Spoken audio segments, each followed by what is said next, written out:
Halo, Shalom. suara saya bisa dengar? Dengar ya? Jelas Shalom. suara saya? Jelas Pak ya? Jelas ya? Ya, jelas Pak. Oke, mari kita berdoa untuk firman Tuhan sebelum kita memaparkan kebenaran firman Tuhan. Bapa di surga, terima kasih dan puji syukur sekali lagi Tuhan memberikan kesempatan yang indah. Malam ini hamba bisa mengadakan Zoom dan kau pakai hamba-Mu yang paling hina ini untuk menyampaikan kebenaran firman Tuhan. Biarlah Roh Kudus yang menguasai hati dan pikiran hamba. Supaya apa yang kami sampaikan adalah kebenaran yang betul-betul berdasarkan Alkitab. Bukan berdasarkan pikiran-pikiran kami atau pengalaman atau apapun. Semuanya bersumber pada Alkitab. Kembali pada Alkitab. Dan kami berdoa ya Tuhan, yang kau kuasai juga anak-anak-Mu yang mendengarkan melalui Zoom ini. Supaya dibukakan hati dan pikirannya untuk betul-betul menyediakan tanah yang subur. Untuk firman Tuhan bisa tumbuh dengan baik. Tuhan kuasai Tuhan pemberitaan firman ini dari awal, pertengahan hingga akhir. Semuanya kami serahkan pada kedaulatan Tuhan. Hanya Tuhanlah yang kami sembah Tuhan. Terima kasih Bapak. Di dalam nama Tuhan Yesus kami berdoa dan mengucapkan syukur. Dan percaya katakan amin. Amin. Amin saudara-saudara. Malam. Saudara, malam ini saya akan melanjutkan dalam seri Gideon bagian kedua saudara. Di mana yang pertama dulu mengandalkan bahwa Gideon dipaksa oleh Tuhan untuk dijadikan sebagai pahlawan untuk melawan bangsa Media dan Amalek dan orang-orang timur dari Arab. Tapi Gideon meminta terus tanda-tanda apa yang diminta oleh Gideon supaya Gideon mempunyai keyakinan penuh buat Tuhan itu memerintah dia. Ternyata permintaan Gideon, tanda-tanda yang Gideon minta pada Tuhan, tidak satu pun yang Tuhan remehkan. Dia memenuhi segala permintaan Gideon. Sehingga Gideon merasa bahwa punya keyakinan penuh, akhirnya bahwa dia yakin penuh bahwa Tuhan yang memerintahkan Gideon. Karena Gideon meminta tanda pada Tuhan, Tuhan memberikan. Tanda apapun diberikan oleh Tuhan, sehingga tidak satu pun alasan untuk Gideon tidak mau dipakai oleh Tuhan. Karena tanda-tanda itu diberikan oleh Tuhan secara spektakuler. Sehingga Gideon mengalami perjumpaan secara pribadi dengan Tuhan. Sehingga dia mempunyai suatu respect. Tuhan, saya mau dipakai oleh Tuhan karena tanda-tanda itu sudah dipenuhi oleh Tuhan. Saudara-saudara, dalam sambungannya hari ini, saudara, saya mencoba untuk melihat bagaimana Tuhan memakai Gideon secara unik, dan Gideon juga punya ketaatan-ketaatan setelah dia berjumpa secara pribadi dengan Tuhan. Saudara, berjumpa dengan Tuhan secara pribadi pasti dialami seorang anak Tuhan, saudara. Saya katakan di sini, saudara, tidak mungkin anak Tuhan tidak mempunyai perjumpaan pribadi dengan Tuhan. Saya tidak tahu dia pendeta atau majelis atau orang begitu lamanya ikut Tuhan, tapi kalau dia tidak ada perjumpaan secara pribadi dengan Tuhan, saya yakin dia bukan orang Kristen. Itu statement pertama. Dan perjumpaan dengan Tuhan itu pasti mengubah hidup saudara dan saya. Tidak mungkin Tuhan tidak mengubah, saudara. Kalau saudara berjumpa secara pribadi dengan Tuhan, pasti Tuhan mengubah. Gideon pada waktu berjumpa dengan Tuhan secara pribadi dengan ada tanda-tanda itu, langsung pikiran Gideon berubah. Mindsetnya berubah, kelakuannya berubah, karakternya berubah, semuanya berubah. Saudara. Mengapa saya katakan Gideon berubah pada waktu berjumpa dengan Tuhan secara pribadi? Saudara katakan di ayat, saudara membaca Hakim-Hakim 6 sampai 7 saudara, masalah Gideon itu. Saudara. Di dalam Hakim-Hakim 6 katakan setelah Gideon berjumpa, Gideon langsung membongkar tempat mezbah Allah ayahnya. Begitu Gideon mempunyai perjumpaan dengan Tuhan, langsung Gideon bertindak. Tidak tunggu-tunggu waktu. Saudara. Oh nanti aja Tuhan ya, nanti setelah saya bereskan dulu pekerjaan saya nanti gini-gini baru saya ikut Tuhan. Tidak. Begitu dia berjumpa dengan Tuhan, langsung Gideon bertindak. Dan bertindak secara fatal, secara berani. Saudara. Karena dia langsung membongkar Baal ayahnya. Saudara. Saudara, Baal ayahnya itu dibongkar, diganti dengan mezbah Allah. Saudara. Saudara, ayahnya itu membangun Baal itu sudah begitu lama dan langsung dipuji oleh rakyatnya. Saudara. Oleh penduduk sekitarnya. Dan Gideon berani membongkar, saudara. Tetapi kalau saudara lihat sendiri, waktu Gideon membongkar Baal ayahnya, Dia memang mempunyai keberanian karena dipimpin oleh Tuhan untuk membongkar Baal. Tapi dia juga mempunyai otak. Saudara ingat, kita juga dipimpin oleh Tuhan dengan Roh Kudus, tapi juga Tuhan memimpin kita dengan otak kita. Tuhan itu bisa memakai Roh Kudus, Tuhan juga bisa memakai otak kita. Apa gunanya otak diberikan oleh Tuhan kalau tidak berpikir? Kenapa Gideon tidak berani selesai dipimpin oleh Tuhan? Saya bongkar Baal ayahnya tanpa ada suatu kepandaian. Orang Kristen harus cerdik seperti ular, tulus seperti merpati. Gideon pada waktu membongkar Baal ayahnya, dia bongkar pada waktu malam. Cerdik ya. Pada waktu malam. Kenapa dia tidak membongkar Baal ayahnya pada waktu siang? Karena pada waktu siang kalau dia bongkar, banyak rakyat tidak terima. Mungkin dia akan menjadi orang yang fatal, dikejar oleh banyak orang, dibunuh bahkan. Tapi dia mempunyai otak, saudara. Diberikan otak oleh Tuhan. Tolong hapus ya, please. Diberikan otak oleh Tuhan bahwa Baal ayahnya dibongkar oleh Gideon. Tolong dihapus. Tolong dihapus. No, iya. Yang you kirim tolong dihapus. Jangan saya enak jidat ya. Ada suara-suara mungkin bisa mengganggu, tolong di mute-nya, ada suara bisa di mute supaya bisa tidak terganggu saya. Saudara, Gideon itu diberikan otak oleh Tuhan membongkar Baal ayahnya pada waktu malam karena dia menganggap pada waktu malam tidak ada orang sepi, dia bongkar dengan tenang, dengan enak, dan semuanya beres. Saudara, kenapa Gideon membongkar Baal ayahnya, saudara? Saudara, pada waktu Gideon menerima Yesus Kristus, menerima Tuhan, menerima Allah, Tuhan itu Allah yang cemburu. Sepanjang Tuhan dalam perjanjian lama adalah Tuhan Allah yang paling cemburu. Tuhan tidak ingin seorang anaknya ada satu paham sinkritisme.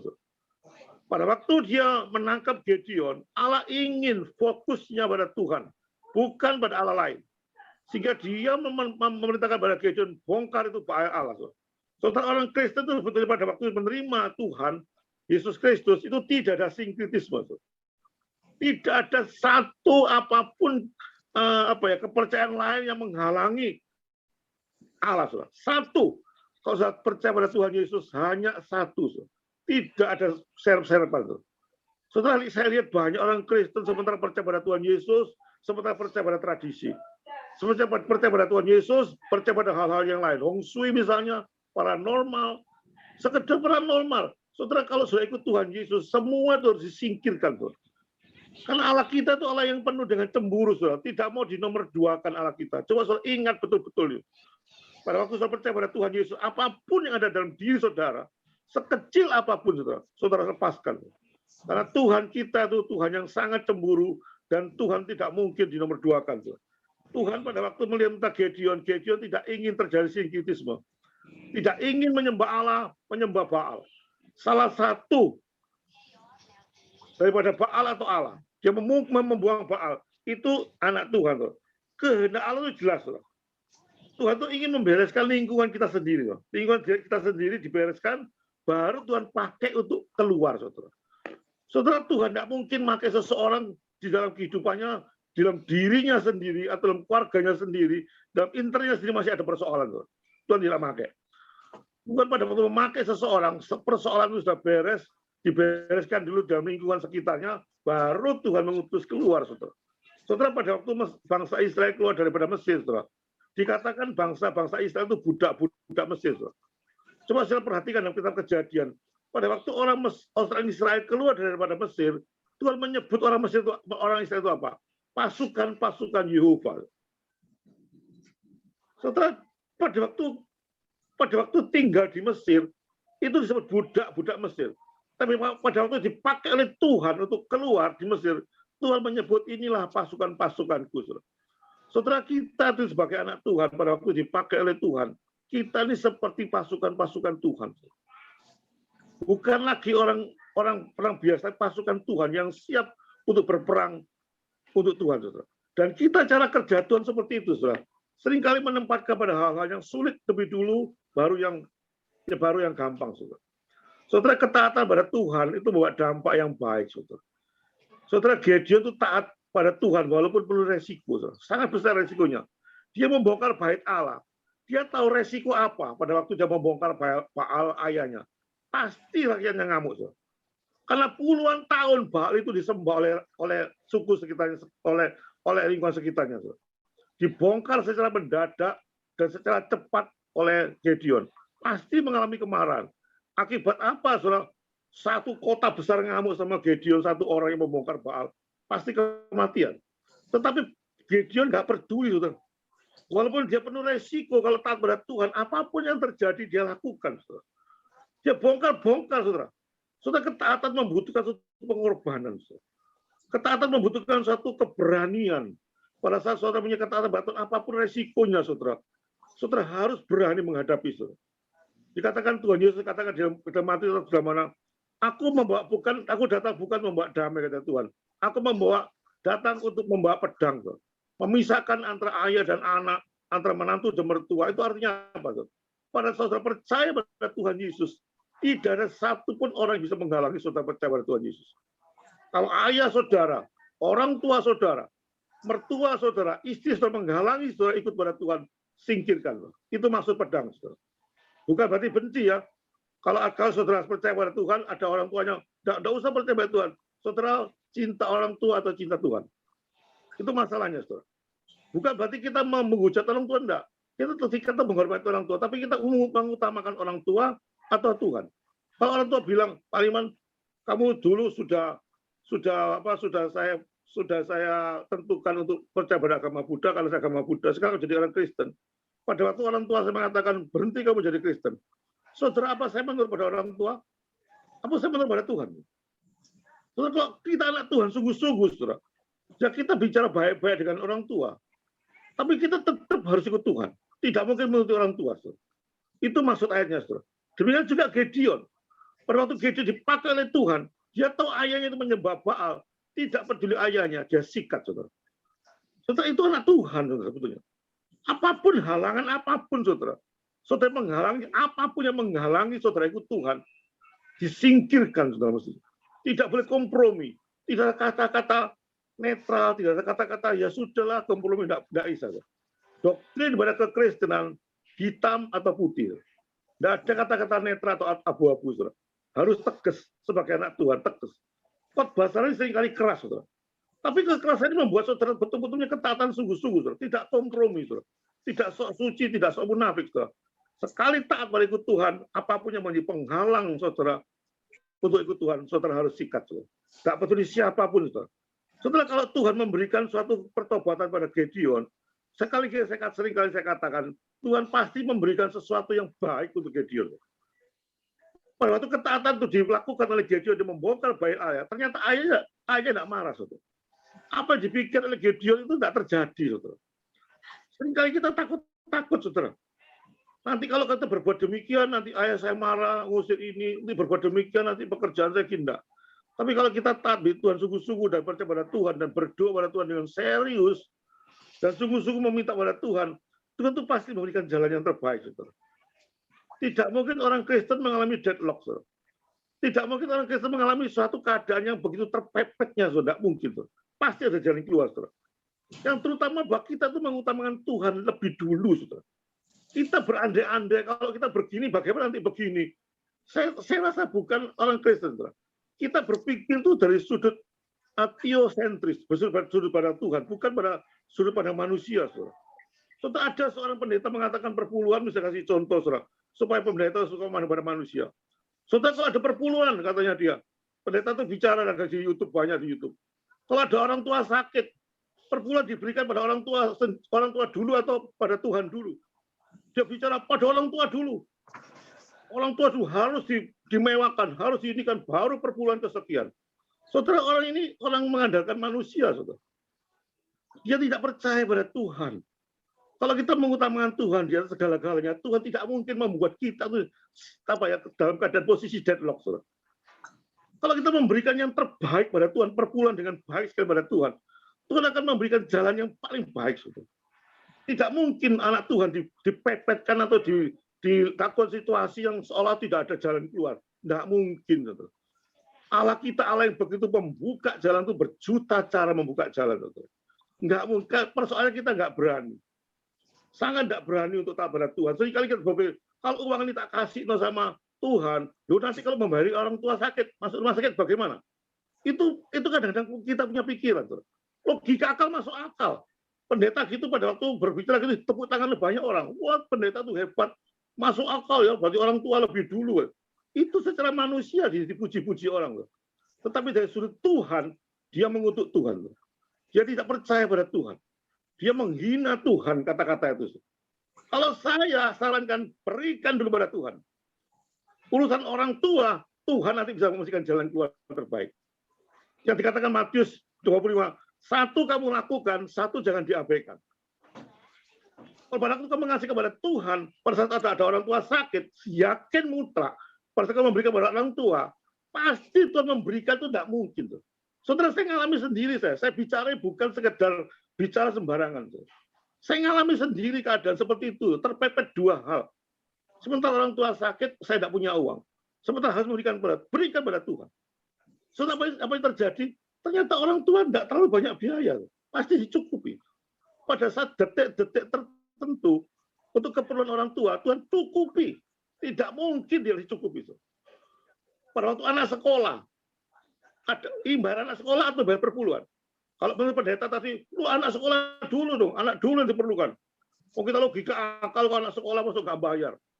Kalau Tuhan dikasihkan Tuhan, duit mana nanti dibikin bayar sekolah? Itu logika akal, masuk akal. Tapi kita tidak mengandalkan Tuhan. Kita bayar pada Tuhan dengan apa adanya. Pada waktu anak sekolah masuk, ada uang sekolah, pasti ada jalan lain, saudara. Tiba-tiba 25 juta didiskon jadi 5 juta. Siapa tahu, saudara. Dari dulu 25 juta loh masuk di universitas. 25 juta untuk memberikan pada uang sekolah pada anak. Uang dari mana? Saya punya uang cuma 25 juta, sementara memberikan perpuluhan loh. Uang perpuluhan dikarikan aja ini anak dulu, enggak bisa, saudara. Tapi kita number one, saudara. Gideon pada waktu diperintah oleh Tuhan bongkar bait Allah.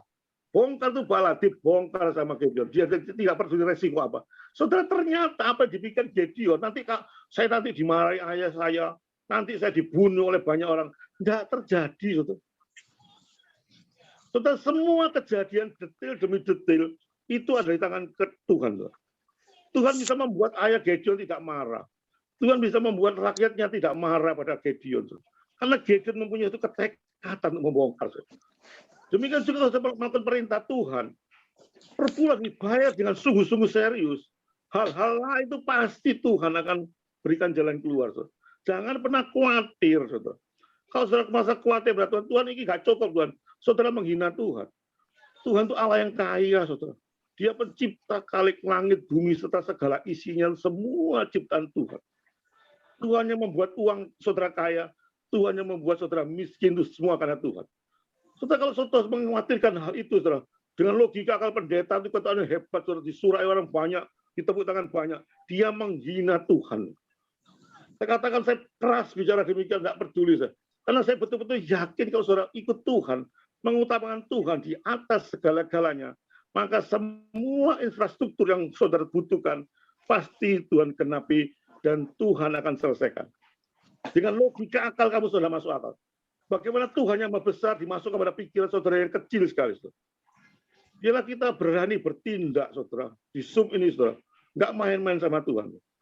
Serahkan semuanya pada Tuhan. Tuhan akan memberikan yang terbaik. Berikan yang terbaik pada Tuhan. Tuhan akan memberikan yang terbaik pada saudara.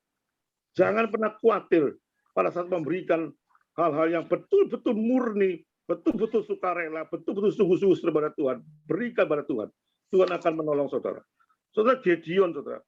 Pada ayat 11 dikatakan, semua orang pada waktu Gideon membongkar atau dia taat pada Tuhan, yang tadinya suku Aser, suku Sebulon, suku Naftali, suku Abiser, ngamuk sama Gideon. Tetapi setelah Gideon membongkar bait Allah, ternyata nggak ngamuk. Saudara. Suku Aser, suku Sebulon, suku Naftali, bahkan menolong Gideon. Mau berkompromi dengan Gideon. Ayo kita sama-sama bersatu untuk mengalahkan suku Median dan Amalek. Saudara. Saudara, ini sesuatu yang tidak masuk akal dalam logika akal. Saudara. Tapi kalau kita berani melangkah, saudara, mujizat demi mujizat terjadi. Kalau saudara tidak berani melangkah, saudara, tidak ada mujizat. Mujizat terjadi pada saat saudara mengutamakan Tuhan dan berani melangkah, walaupun itu tidak masuk akal. Saudara. Nah, itu intinya. Kayak ini ngomongnya nggak benar. Menjadi number one. Saudara. Jangan lupakan Tuhan. Saudara, Tuhan memakai Gideon dengan cara-cara yang unik. Saudara. Unik sekali. Di dalam sepanjang sejarah perjanjian lama, tidak ada satu pun sejarah peperangan dalam perjanjian lama yang spektakuler daripada Gideon. Saudara. Bayangkan, saudara, musuhnya Gideon itu 450 kali daripada Gideon. Saudara. Gideon cuma punya tentara 300 orang. Saudara. Suku Amalek, suku Median, orang Arab, punya pasukan 135.000, saudara baca dalam Hakim-Hakim 7. 300 orang lawan 135.000 orang, tidak masuk akal. Tapi apa terjadi, saudara? Apakah Gideon mundur? Apakah Gideon marah pada Tuhan? Tuhan, aku disuruh oleh Engkau loh Tuhan, untuk melawan bangsa Median dan bangsa Amalek. Loh, saya cuma diberikan pasukan 350.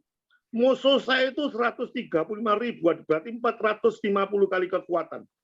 Belum lagi ada ontanya, belum lagi ada kudanya, belum lagi ada sesuatu banyak sekali ternaknya, saudara. Dikatakan seperti belalang. Saudara, Gideon tetap pasrah pada Tuhan. Dia datang pertama-tama dengan 32.000 pasukan, saudara. Datang pada Tuhan.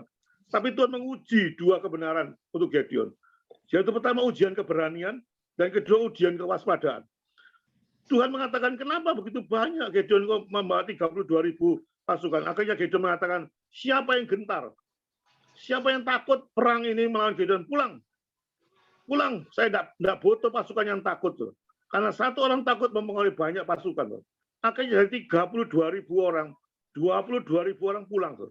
Karena Gideon mengumumkan, siapa yang saat ini takut untuk berperang melawan Median dan Amalek, saya persilakan pulang ke rumahnya masing-masing. Akhirnya 22.000 orang pulang, tinggal 10.000. 10.000 pun diuji oleh Tuhan. Tuhan ini 10.000 masih diuji oleh Tuhan.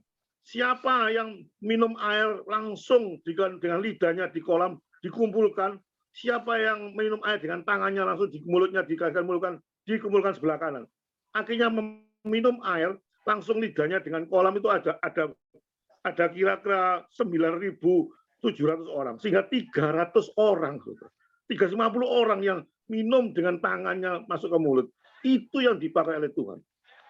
Dari 32.000 orang disortir oleh Tuhan, jadi cuma 350 orang. Dan Tuhan, Gideon yakin percaya. Dia berangkat dengan 350 orang, lawan 135.000 orang. Secara logika akal, masuk akal apa tidak? Enggak masuk akal, saudara.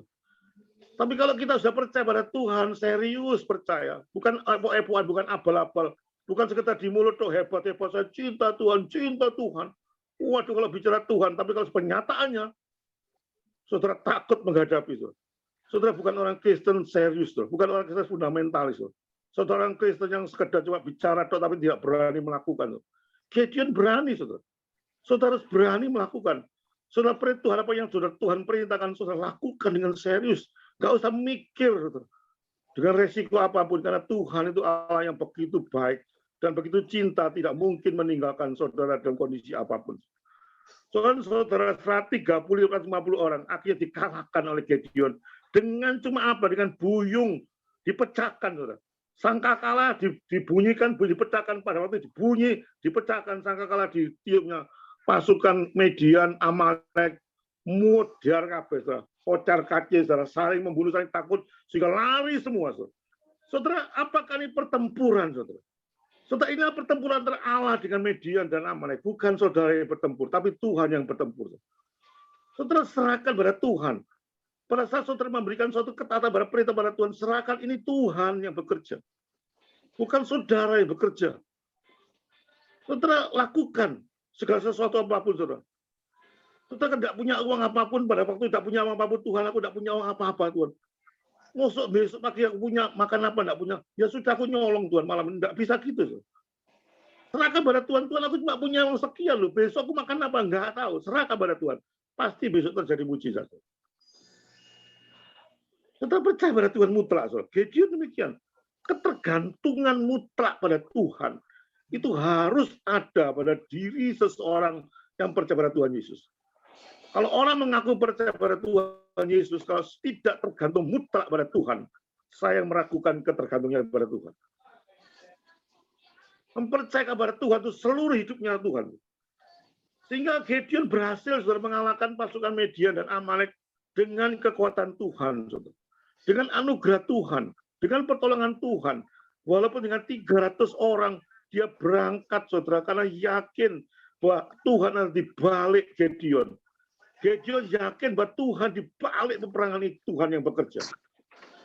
Saudara, jangan pernah takut melakukan perintah Tuhan. Berikan perpuluhan, berikan, saudara. Gak peduli apapun, saudara. Layani Tuhan, beritakan Injil, saudara. Tidak peduli apapun resikonya, saudara. Tapi saudara tahu, saudara, seperti Gideon diberikan otak pandai, dia cerdik sebetulnya, tulus seperti merpati, kita juga tidak ngawur, saudara. Diberikan otak untuk bisa ada strategi. Tapi pada waktu keberanian itu muncul, saudara. Saudara tidak perlu takut, saudara. Menghadapi siapapun, saudara tidak perlu takut. Kalau Tuhan ada di pihak kita, siapa bisa melawan kita? Itu adalah ayatnya, saudara. Kalau Tuhan membuka jalan, siapa bisa menutup, saudara? Kalau Tuhan dengan 350 pasukan melawan 135.000 orang ternyata kalah 135.000, siapa perang, saudara? Tidak ada Gideon perang hebat-hebatan. Tuhan yang berperang. Ini karena kedaulatan Tuhan. Ini karena anugerah Tuhan. Saudara, pada khotbah yang terakhir saya katakan secara singkat, saudara. Saudara, apa yang saudara lakukan semua itu, tolong fokuskan pada Tuhan. Semua yang saudara lakukan itu semua karena Tuhan, bukan karena kekuatan saudara. Bukan karena kepandaian saudara, bukan karena orang, bukan karena orang kaya membantu saudara, bukan karena otak saudara, bukan karena apapun, saudara. Semua karena Tuhan. Yusuf, Daud, Paulus yang sekali kita berkobarkan, saudara, Abraham, kalau ditanyakan, ini karena Tuhan, karena Tuhan, karena Tuhan. Saudara, biarlah singkat ini nanti ada tanya jawab, saudara. Lakukanlah apa yang Tuhan perintahkan pada saudara, seperti Gideon lakukan. Maka Tuhan akan memberkati saudara. Tuhan akan memberikan mujizat demi mujizat pada saat saudara patuh pada Tuhan. Pada saat saudara taat pada Tuhan secara serius, di situ mujizat akan terjadi, saudara. Bila firman membuka satu dorongan, saudara, bagi saudara dan saya di Zoom ini, saudara. Apapun yang terjadi, saudara, saudara bukan menjadi orang Kristen yang mudah kompromi, saudara. Bukan menjadi orang yang mudah hanya tergantung pada manusia, saudara. Seolah paling hebat, saudara. Tidak. Jikalau saya bisa berbuat baik, berpikir baik, jikalau saya bisa mengelola keuangan dengan baik, jikalau saya punya perusahaan, jikalau saya punya istri, punya anak yang baik, mempunyai suatu keuangan yang baik, tunjukkan baik dari Tuhan. Bukan dari kita, saudara. Semua titipan Tuhan. Sehingga kita hidup dengan konsisten ikut Tuhan sampai akhir hayat saudara dan saya. Jangan pernah ada kesombongan sedikit pun, saudara. Saya lihat ada banyak pendeta kalau sudah khotbah itu merasa dirinya hebat, saudara. Ini aku punya integritas yang tinggi sekali, karakter yang tinggi sekali. Karena gini, karena aku gini. Sudahlah. Pendeta makin lama bicara, makin mengandalkan dirinya pribadi, makin dia sadar bahwa dia bukan apa-apanya. Saudara, anak Tuhan yang banyak belajar firman Tuhan, saya sekali-sekali ucapkan, anak Tuhan yang banyak belajar firman, yang mengerti kehendak Tuhan, makin banyak belajar firman, makin tahu bahwa dirinya itu orang bejat. Makin dekat pada Tuhan, makin cinta pada Tuhan, makin banyak belajar firman Tuhan, makin tahu dirinya itu orang yang paling berdosa di antara semua orang berdosa. Kalau ada pendeta mengatakan, saya sudah hebat, saya punya integritas, karakter yang hebat, saya begini, saya yakin dia bukan anak Tuhan. Manusia kita itu manusia penuh dengan kebejatan. Condongnya pada dosa luar biasa. Jikalau saya bisa berbuat baik, jikalau saya bisa mengandalkan sesuatu yang terbaik itu karena Tuhan. Oleh itu, dengan akhir khotbah saya terakhir, saudara, andalkan Tuhan. Fokuskan pada Tuhan. Semua dari Tuhan. Jika pada saat saudara berkata apapun, pada saat saudara berhasil, saudara gagal, semua itu Tuhan yang menguasai. Sehingga saudara tidak pernah meninggalkan Tuhan sampai akhir saudara. Bila firman memberikan kekuatan bagi saudara saya. Amin, Pak. Kita serahkan pada Pak Martin, apa ada tanya jawab, atau ada menambah, mengurangi, atau apapun. Dengan khotbah yang saya singkat ini. Ya,